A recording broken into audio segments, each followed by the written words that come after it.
Dante's Boxing Nation, what's going on, guys?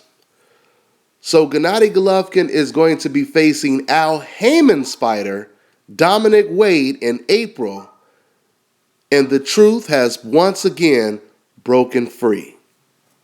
Let's get into it. Now, if you were dumb enough to listen to some of these decafs and boxing writers, then they would have had you believe that Al Haymon, he protects his fighters so much to where he doesn't put his fighters in the ring with fighters that can beat his fighters, right? Al Haymon is not trying to work with any other promoters. He just wants to put his fighters against each other and exclude any other promotional company. According to the decaf, this is what they were saying about Al Haymon. We find out, like we always do, that all of that talk was a bunch of damn malarkey, okay?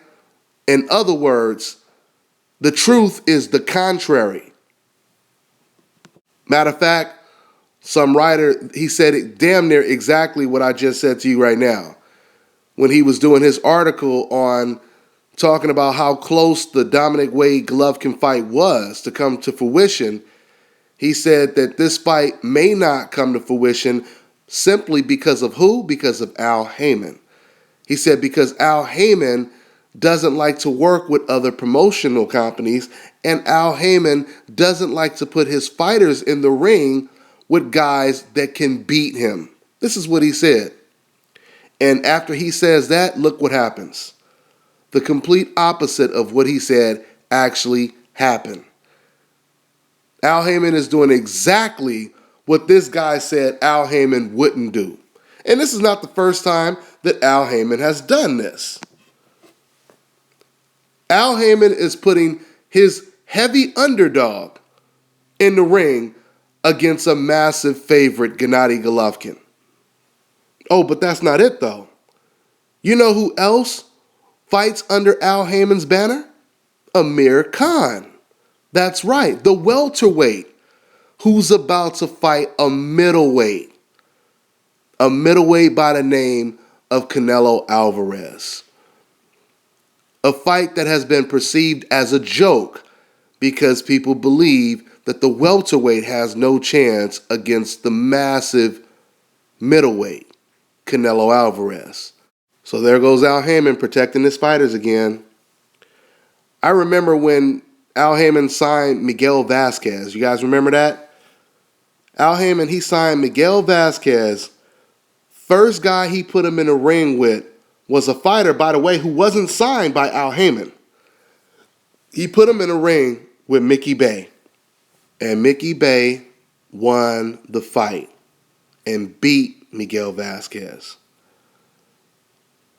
Why would you sign someone and then as soon as you sign them, put them in the ring with a guy that can beat them in your first fight that you've signed this fighter? Why would you do that? Why? Because Al Haymon ain't trying to protect no one. Al Haymon's job is to advise these fighters. Hey, I got some fights for you to take. Which one do you want to take? I'll take that one. Done deal. This is what Al Haymon does. Okay? Now let's talk a little bit about Golovkin versus Wade. You know, after all this shocking news of Canelo facing Amir Khan, I would have to give Golovkin a little bit more credit for fighting an undefeated young fighter, middleweight fighter, when it comes to Dominic Wade. Okay? Because Golovkin could have did the same thing that Canelo did. He could have tried to fight a welterweight, a junior welterweight, or anything. But he is actually fighting a middleweight and an undefeated middleweight. So I give him credit for that.